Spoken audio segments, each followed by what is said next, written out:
രണ്ടാഴ്ചയ്ക്കപ്പുറം വിവാഹം നടക്കേണ്ട വയനാട് അമ്പലവയലിലെ വീട്ടിലേക്ക് അഖിലിന്റെ മൃതദേഹം എത്തിച്ചപ്പോൾ സങ്കടക്കടലിലായി വീടും പരിസരവും. സൗദിയിൽ വാഹനാപകടത്തിൽ അഖിലും പ്രതിശ്രുത വധു ടീനയും മരിച്ചത് ഏപ്രിൽ 2-നാണ്. അവധി ദിവസങ്ങളും മറ്റ് നടപടിക്രമങ്ങൾ മൂലവും മൃതദേഹം വിട്ടുകിട്ടാൻ 2 മാസത്തിനടുത്ത് സമയമെടുത്തു. 10 ദിവസത്തിനുള്ളിൽ ടീനയുടെ മൃതദേഹം നാട്ടിലെത്തിക്കാനുള്ള ശ്രമത്തിലാണ് കുടുംബം.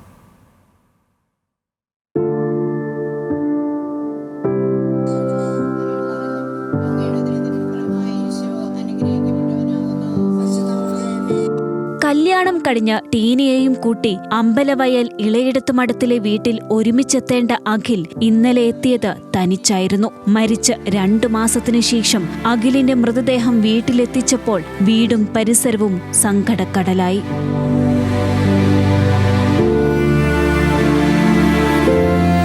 യുകെയിൽ എഞ്ചിനീയറായി ജോലി ചെയ്തിരുന്ന അഖിൽ അലക്സിന്റെയും സൗദിയിൽ നഴ്സായി ജോലി ചെയ്തിരുന്ന വയനാട് നടവയൽ സ്വദേശി ടീനയുടെയും വിവാഹം നിശ്ചയിച്ചിരുന്നത് ജൂൺ 16-നാണ്.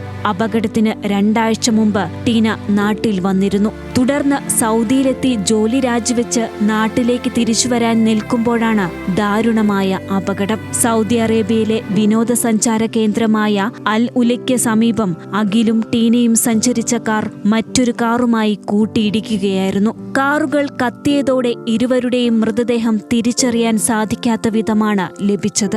വെള്ളിയാഴ്ച രാത്രിയോടെ നെടുമ്പാശ്ശേരി വിമാനത്താവളത്തിൽ എത്തിച്ച മൃതദേഹം രാവിലെ 10:30-ഓടെ വീട്ടിലെത്തിച്ചു. ഉച്ചയോടെ സെന്റ് മാർട്ടിൻ ചർച്ചിൽ അടക്കം ചെയ്തു. 2 വർഷമായി സൗദിയിൽ കാർഡിയാക് സെന്ററിൽ നഴ്സായി ജോലി ചെയ്യുകയായിരുന്നു ടീന. യുകെയിൽ 4 വർഷത്തോളമായി എഞ്ചിനീയറായി ജോലി ചെയ്യുകയായിരുന്നു അഖിൽ. കല്യാണത്തിന് ശേഷം യുകെയിലേക്ക് പോകാനായിരുന്നു ഇരുവരുടെയും തീരുമാനം. നടപടികൾ പൂർത്തിയാക്കി 10 ദിവസത്തിനുള്ളിൽ ടീനയുടെ മൃതദേഹവും വിട്ടുകിട്ടുമെന്നാണ് പ്രതീക്ഷ. ന്യൂസ് മലയാളം, വയനാട്.